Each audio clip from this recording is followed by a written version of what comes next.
एक गांव में एक राजा कबूतर और रानी कबूतरी रहते थे। उनकी मधुर गुट्टरगू की आवाज सुनकर गांव के लोग बहुत प्रसन्न होते। हर दिन कोई न कोई उनके लिए दाने बिखेर देता। उसी गांव में एक कलुआ कौवा भी रहता था।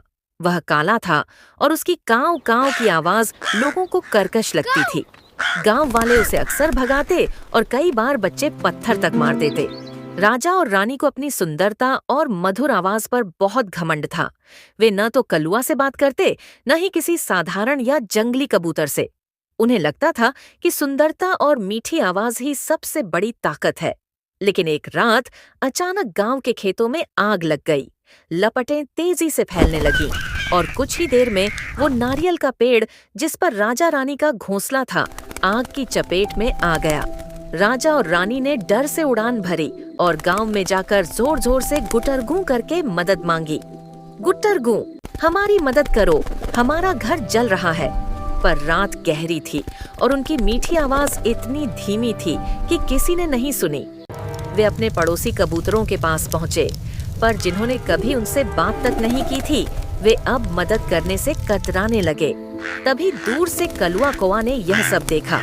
उसने तुरंत अपने साथियों को बुलाया और कहा, चलो भाइयों, हमारे पड़ोसी मुसीबत में हैं, हमें उनकी मदद करनी चाहिए। फिर सभी कौवे एक साथ उड़कर गांव के ऊपर मंडराने लगे और एक स्वर में जोर जोर से कांव कांव कांव करने लगे। उनकी आवाज इतनी तेज थी कि पूरा गांव जाग गया। लोग बाहर निकले, आग देखी और मिलकर उसे बुझा दिया। जब सब शांत हुआ तो राजा और रानी की आंखों में आंसू थे। वे कलुआ के पास गए और उसे गले लगाकर बोले, भाई कलुआ, हमें माफ कर दो, हमने तुम्हारी सच्ची कीमत नहीं समझी। आज अगर तुम न होते तो हमारा घर राख हो जाता। कलुआ मुस्कुराया और बोला, हम सब इस धरती पर भगवान की रचना है। किसी को सुंदरता दी है तो किसी को ताकत, किसी को मधुरता दी है तो किसी को हिम्मत। असली सुंदरता तो दिल की भलाई में होती है। उस दिन के बाद से राजा रानी ने घमंड त्याग दिया और गांव के सभी पक्षियों से मिलजुल कर रहने लगे।